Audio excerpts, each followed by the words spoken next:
gave it to him, and I walked slowly to the car, and I closed the car, and turned on the engine, and zoomed out of there. I felt like I stole something.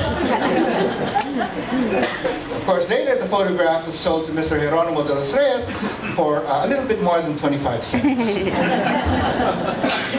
But with a promise that he was going to show it, and he did. He blew it up wall to wall and showed it.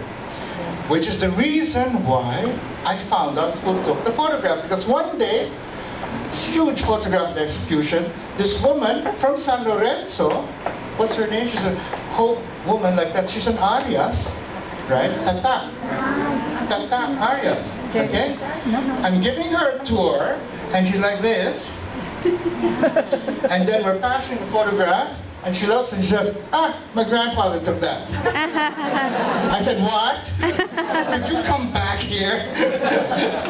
Did you come back?" "Yeah, my grandfather took that. It was in our living room. We didn't have the Last Supper. That was our photograph."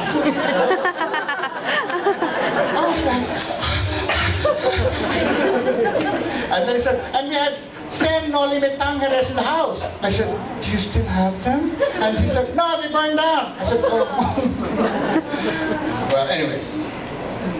So,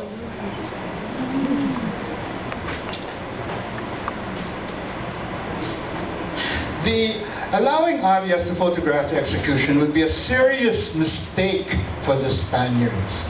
The image became a rallying cry for the revolucionarios, who couldn't see the parade. You know, they were not allowed to go and see the execution. And so what happened then is a photograph united the people to declare independence and eventually ended Spanish rule in the Philippines.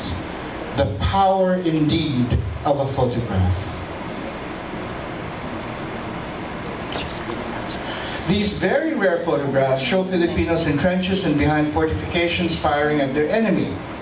We don't hardly ever see photographs against Spanish. This rare photograph, it's more.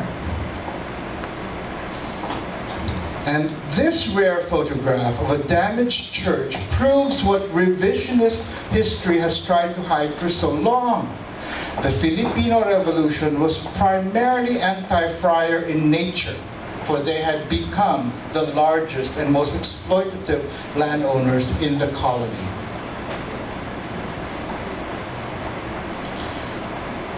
By January 25, 1899, there was a fledgling Philippine Republic, and in this picture, President Emilio Aguinaldo, in a carriage, you can see him in a carriage, and that's him in a top hat. President Emilio Aguinaldo in a carriage is entering the town of Malolos, Bulacan to ratify the Philippine Constitution. The photograph is a microcosm of the Republic. There is a uniformed army, there is the supportive populace, and from the windows hang the new Filipino flag.